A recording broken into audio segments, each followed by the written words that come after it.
Hey guys, Mitch here from the AudioDabbler YouTube channel, and today I'm going to take a look at Beatmaker 3 and focusing in on using audio tracks in the traditional DAW sense, as far as just recording some tracks, recording some little snippets, and then just start duplicating and things like that. So I'm in song mode.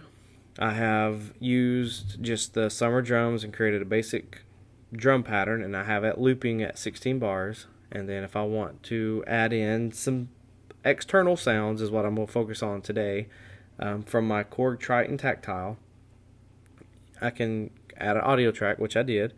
You can arm it right here, and then if you click and hold on the 1 or the 2 or wherever you're at, you get this additional option menu, and you can go into and select the actual source that you want. And so I have it audio 3 and 4 from my iConnect Audio, that's where my Korg Triton is plugged into.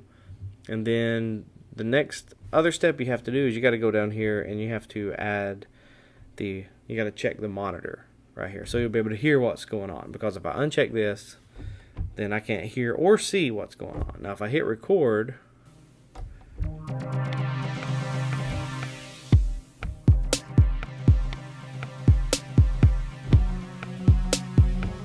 I don't know why I'm able to hear that.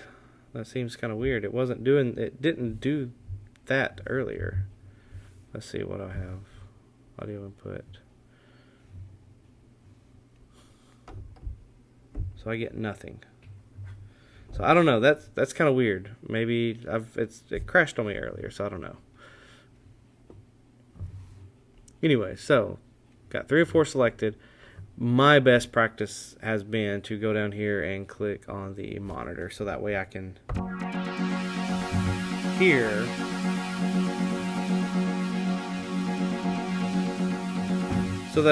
what's being played.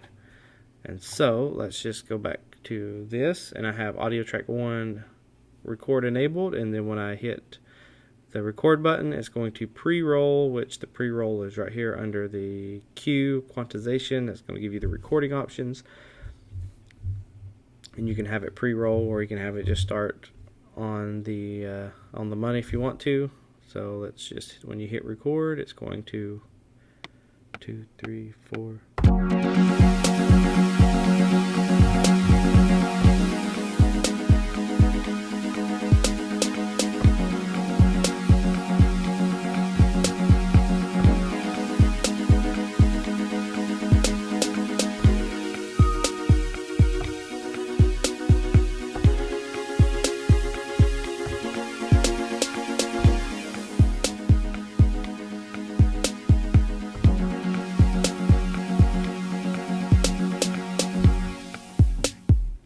And then it recorded that session, and there it is.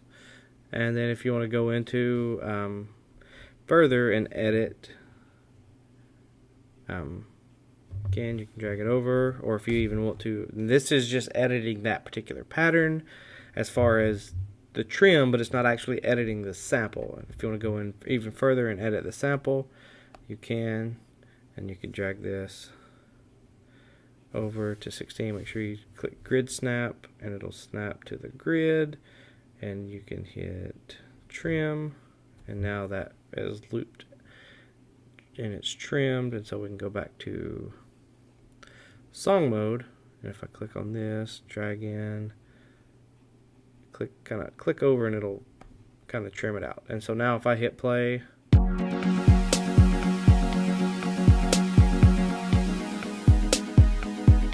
it'll loop through this little 16 bar groove. Okay, so if I want to add an additional part, say add some bass on top of it, then just a few things I need to do. I need to unarm it so it won't record on that track. I need to arm the track that I want to record, and then I can, for simplicity, or kind of just to make sure that nothing's doing anything it's not supposed to be doing, I like to go back into that audio track and hit none, and then go back into this one, 3 and 4. And then the other thing that you got to make sure you do is you've got to click off a monitor on audio 1, on monitor or on audio too.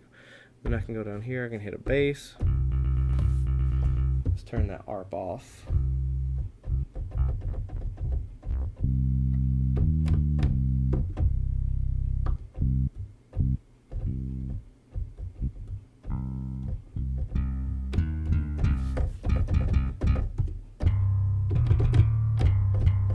Alright, so we got a bass sound, and so let's just go back, and then now we got this armed. We're going to hit play.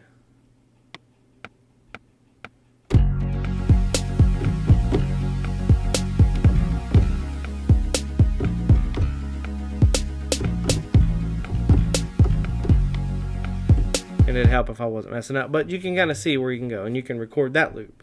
And then if you wanted other audio tracks, you can add another audio track. Just got to kind of go through the same process of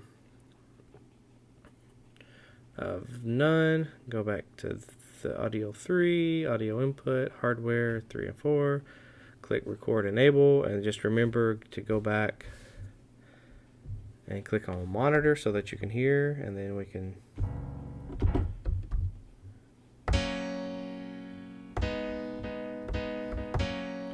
and so if we wanted, let's do like some strings. So let's see what that sounds like.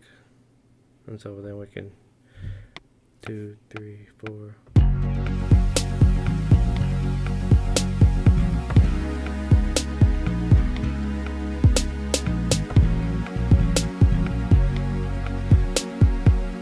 And one thing you'll notice right here is this red box is all the way. I mean, it's as far as the eye can see, all the way to wherever. So you're not limited to, you know, anything when you're recording these audio tracks. You know, you can record it, you know, whatever you want to. Now, one thing it is doing, it is, if you go on the little section up here to bring up the patterns, it is creating patterns. And so it's still doing that, but you don't have to worry about it, because if you just stay in song mode, you have a traditional linear layout of a traditional DAW, and then you have all the fancy effects that you can add, the synths, the mixing that Beatmaker 3 brings is phenomenal. But let's see. So another cool thing is you can do is, so you have these tracks that you want. So then you can just drag the loop marker straight over and then start building up your next 16 bars or, you know, 8 bars. And you can just kind of continue in that fashion, and you can build up a whole track. And then once you're done and you have a whole track laid out, then you can just add another audio track and then do your vocals all the way straight through. And then, you know, there's your whole entire track. So that would be the traditional way, but then what it makes it easy to do is to go in and start remixing, because then you can go in once you have, you know, your whole track built up in song mode, and a lot of them is going to be chopped up, you know, little loops that you record, because that's basically what a song is just some loops, or in general sense, it's just a set of loops grouped together and then another set of loops grouped together, and they flow nicely together, and you throw some vocals on top of it, and there's you a track. And so what it makes it easy to do is to start, you know, you could drag in your audio clips into the scenes mode, and then you kind of have like a LaunchPad style way to kind of remix and rearrange the song and see if you like this part better with that part or whatever. And so that's just yeah, it's great. I love this. I'm loving it, and I'm loving it even more the more and more I discover on it. It's just getting better and better and better. So just remember that monitor button. It took me a few minutes to find it because I was getting a little frustrated. I almost sent into you a Facebook message about it, and then I discovered it. So once we get all these little nuances discovered and get some good workflow in, then we'll be able to make some really awesome tracks. Anyways, thanks for watching, guys. Hopefully this was helpful. I do have a Patreon if you're into that kind of thing, and if not, then you can do just share my videos, like and comment, and whatever you want to. But enjoy.